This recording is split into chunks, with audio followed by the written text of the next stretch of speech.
Hello again. The Practical Animal Channel is dedicated to the public understanding of conservation, aiming to inform early career conservationists about wildlife jobs they may have been unaware of. The Practical Animal Channel does this by showcasing wildlife careers through interviews with professional conservationists. These are their stories. Today's guest is an expert on African bird of prey conservation, especially vultures. You can work with vultures by becoming a zookeeper, wildlife biologist, academic, veterinary nurse, or veterinarian. Miss Lindy Thompson is project coordinator for vulture conservation and research for the Endangered Wildlife Trust. If the role of vultures in providing ecosystem services interests you, then listen until the end for research project ideas. Vulture conservation is not for the squeamish, and neither is this video.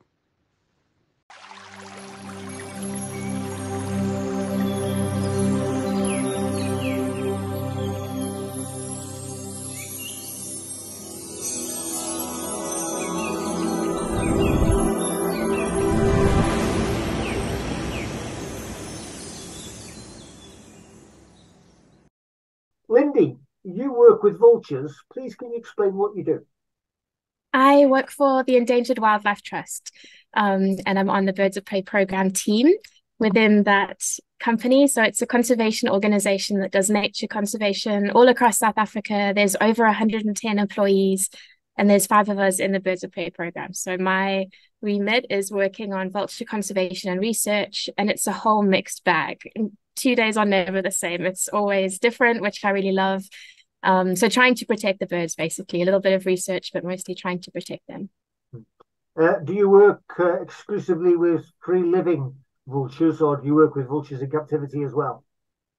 Yeah, my work is all with wild birds, free living birds, a little bit with rehab birds, mostly taking the birds that are sick or poisoned to rehab centers, and then bringing them out again, sometimes working with soft release birds, just feeding them. I have no rehab skills myself. Leave that to the experts. But yeah, it's no captive birds. It's mostly wild. Yeah. Sorry, say again. What skills do you need to work with free-living vultures? What skills do you need? I wouldn't say any formal education particularly, just a bit of confidence because they are a little bit scared. I don't want to say scary, but they can. The first time you have to grab a vulture, it is scary. Out of a noose trap, I mean, when we're trapping for research, so we have to trap the birds to get hold of them so we can put a transmitter on. So it's often for research and monitoring work that we have to catch them physically. And the first time you get a bird out of the noose trap or the cage trap, whatever it is, it can be very intimidating because they are large birds. They're kind of higher than your knee, between your knee and your hip height.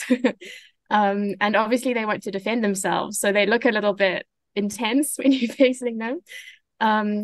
But yeah, just I suppose a love for being outdoors, being a little bit flexible in terms of timing, because you never know what time of day or what day of the week you're going to get a call out to pick up a poisoned bird or to help find a bird that's got a broken wing under a power line, something like that. So I guess just a love of outdoors, a love of biology would help.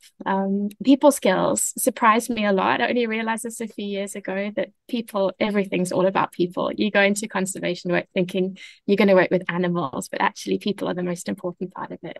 Here in South Africa, our national parks are fenced. So you go in as a paying visitor. You can't just go in whenever you want. And if you want to go in for research, you have to do lots of permits.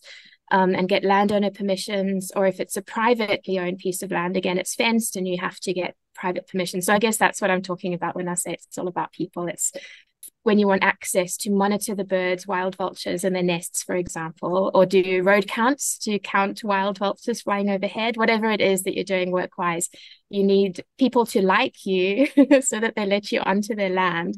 And it's nice though, because over the years you gain this trust both ways. And if people notice something wrong on their farms or on their nature reserves, their properties, they call you.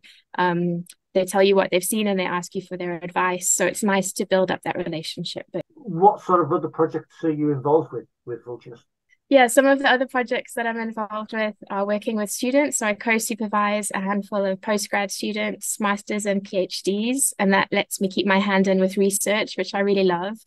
Because the work I'm doing is supposed to be conservation work, not focused on research, but I really enjoy both. So I'm working with a couple of students. One young woman is looking at whether vultures use hearing to find their food.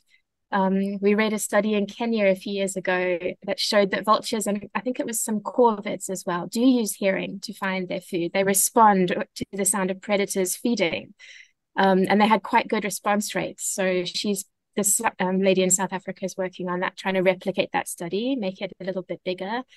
And then only last week we started sampling vultures for disease surveillance, which I'm really excited about.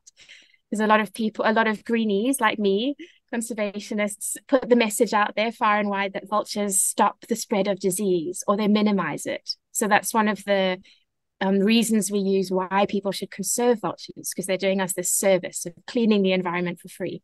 But we don't actually know. We just assume it's common sense because they're eating carcasses, cleaning up meat, but we don't actually know that they prevent the spread of diseases. So we've got a new PhD student in South Africa who's, whenever we trap birds for research, she'll be taking a swab, like a COVID swab that we've all had down our throats.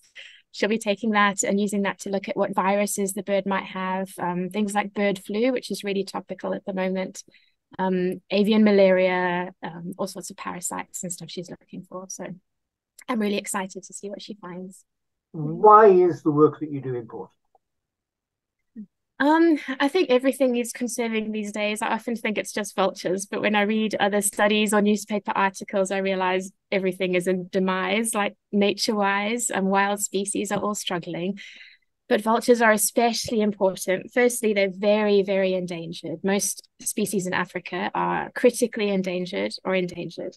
So when people come on safari, vultures are a big part of that spectacle. When you see lions feeding at a wildebeest kill, for example, and you see vultures flying around and sitting on the treetops, it's all part of the scene. So without them, everything will be very different.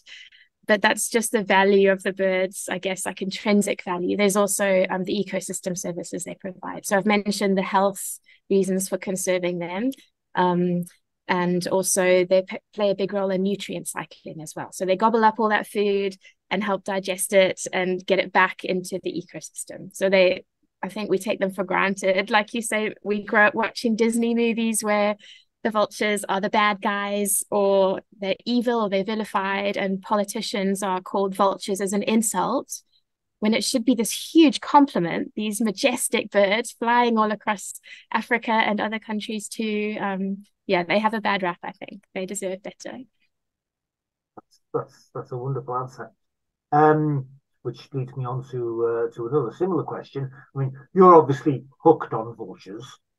Please, can you describe your emotional connection with them? Where does it come from? I think it's just seeing them. So my parents are from England, and I think they just romanticize Africa and they love it so much. They moved out here when they were about 50 years old, both of them.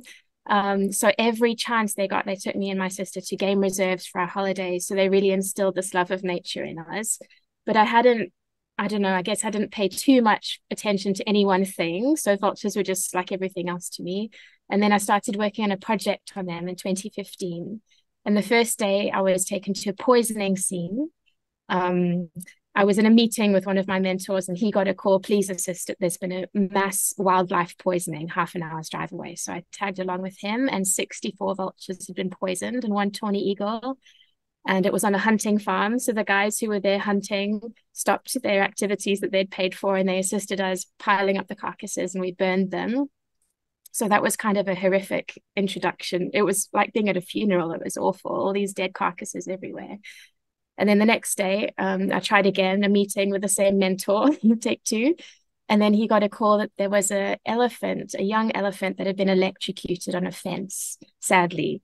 So the manager of the nature reserve had got a tractor and pulled that baby elephant off the electric fence into the open so that the vultures can feed on it to dispose of it. So this guy wanted to go and take photos of the birds feeding on that elephant. So again, I tagged along with him, sat in his car, and the birds were amazing. I'd never really paid attention to them or had the chance to be so close till then. So it was a little bit of a morbid seeing this poor baby dead elephant. Um, but the birds just came down, dozens and dozens of them. And we were sitting, the car was parked about 20 or 30 meters from this elephant, and you could hear the swoosh of the wings as they beat, as they flapped down. And that just took my breath away. I hadn't thought of it before. I guess you'd be used to this working at a raptor center, but raptors are amazing when you get up close to them and they just fly over you. You get a sense of how massive they are. And then we spent a few hours just sitting in the car together watching the birds feeding. And they're so entertaining. Vultures are hilarious when they feed. They've got different personalities. It's like a big rugby scrum. They all get stuck in. So I think if more people could have that experience and just sit and watch them for a little while, they'd realize vultures are really funny and they're very endearing and entertaining. And they're not this stinky, disgusting, scary beast that we've been brought up to believe. Yeah. Lindy, is there any particular technique when you approach a vulture? When you're handling a vulture, if it's on the ground under a power line, for example, or if it's not flying for some reason and we get a call out, then the big thing to watch out for is that bill, that strong bill. So they're not like eagles and owls. They're not hunting with their feet. So you don't have to worry about them grabbing you. They have quite soft, like a chicken's foot, I guess. It's as big as your hand. It's really big, but it's not powerful. It's not going to hurt you. But the thing that they're feeding with is their bill. So they stand on their food and they wedge it down with their feet, and then they grab it with their face, with their bill, and then they pull up to rip the meat off. So they've got really strong neck muscles and strong bills. So that's the bit you don't want to get near. So it's just trying to grab that around the back of the head, I guess like this, but around the back. And then not choking too hard, like not blocking the airways. But once you've got that head secure, then you can secure the kind of hug it, I guess, with blocking the wings with your elbows. So you can keep it in like a hug grip, I guess, and then one hand on the feet as well, so they don't kick and squirm. So one person can easily hold it. It's just, you just need to be shown how once or twice, and then it's fine. Oh, that's really interesting. Lindy, what proportion of your work involves rehabilitation? And if it's significant, what do you do about nutrition for the vultures? Yeah, that's a great question. We do work very closely with two rehab centers that are very close to where I live near the Kruger Park. The first is Moholoholo Wildlife Rehabilitation Center, and they have been going for decades, and they do phenomenal work with vultures. They're about half an hour's drive away, maybe a little bit more from the Kruger Park, so they're very well placed. When there's poisoning events, my partner John and I get called out and we pick up as many birds as we can, well, all of the live birds, and with the help of many volunteers and other people as well. It's a whole team effort. And then we drive them as quick as we can to Moholoholo Rehab Center. And then Dahlstrom Bird of Prey Center is a little bit further away, but we also work with them. And depending on what it is, if it was a poisoning event, they'll make the bird throw up. So vultures have this big crop, this big, I guess, pocket of skin, and they gobble all the food, and they can store about 800 grams of food in their crop.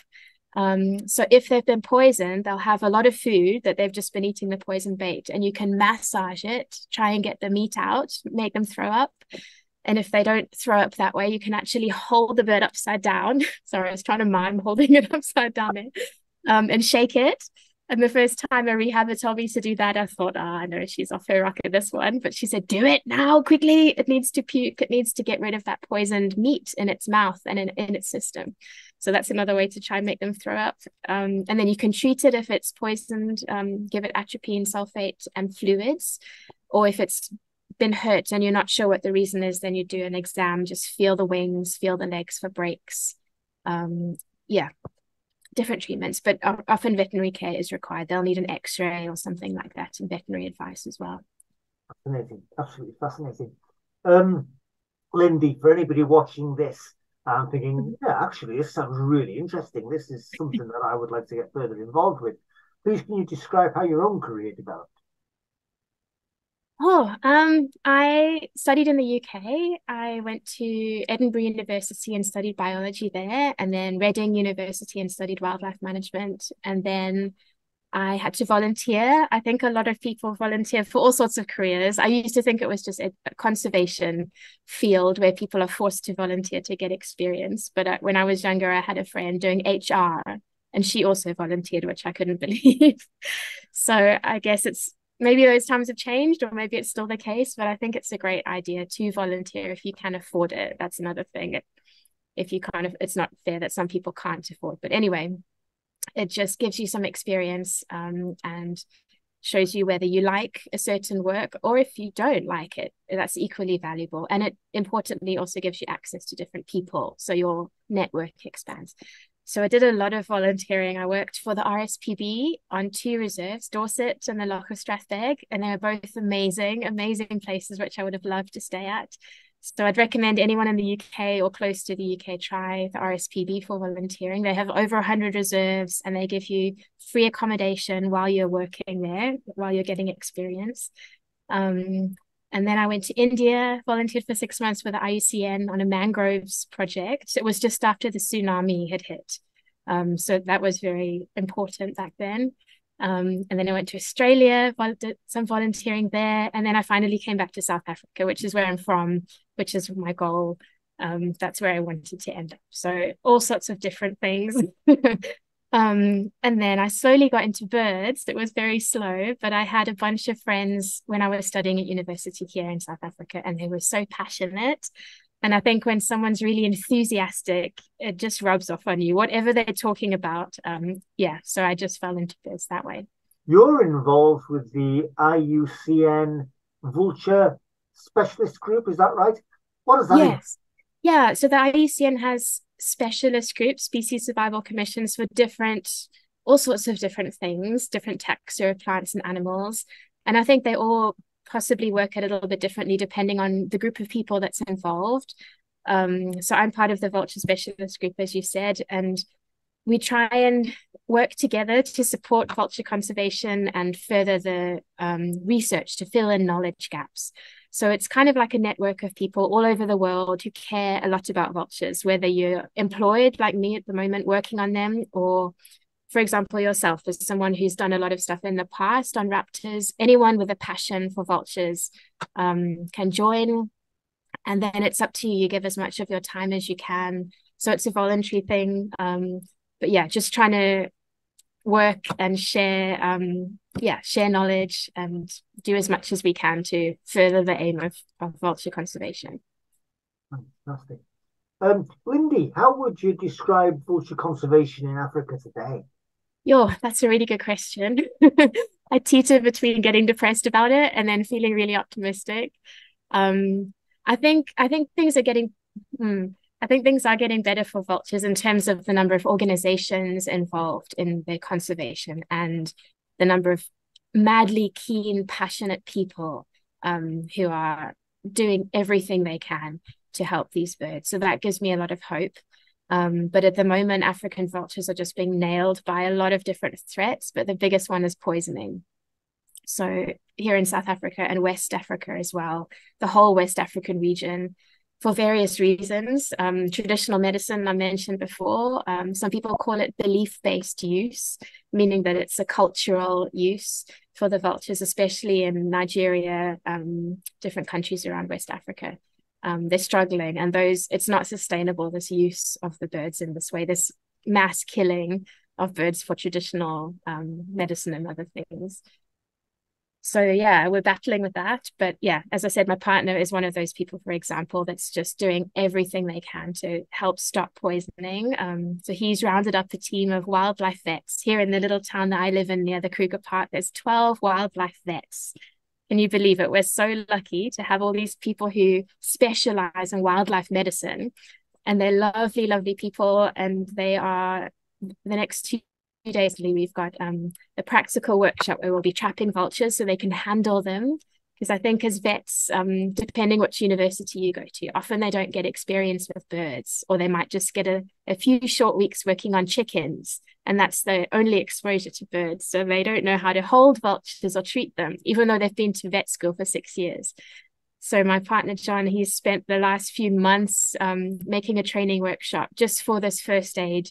We were talking about, what do you do if you're a vet and someone brings 20 poison vultures to you at once? How do you treat them? This mass vulture poisoning, which is what we're seeing a lot around the Kruger Park at the moment. Wow, that's amazing. I did veterinary medicine. I did it in Brazil. and Oh my goodness. yeah, we didn't get any experience with vultures, not That's many vultures phenomenal. in Brazil. Although there is the king vulture, of course. I But think there's some cool vultures there. yeah, there's king. I say there's not many. I'm being slightly facetious. There's the king vulture. There's the black vulture. There's the lesser yellow-headed vulture.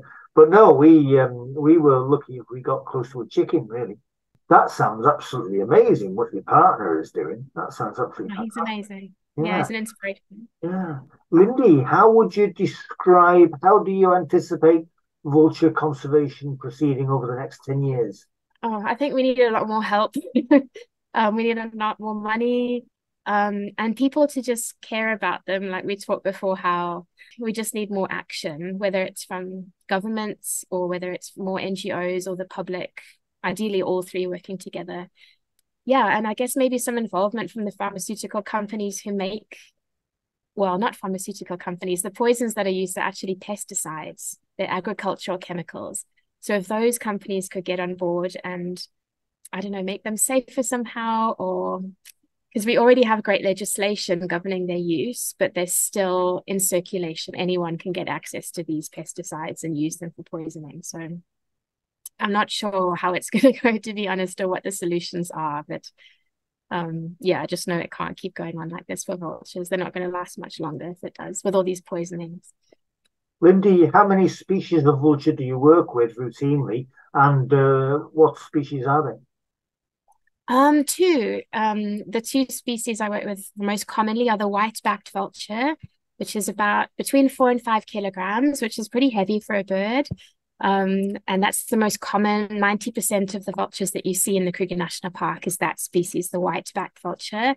Very beautiful. The babies, the youngsters, have these vertical streaks on their feathers, a pale white streak on each feather. So they're really attractive birds, I think.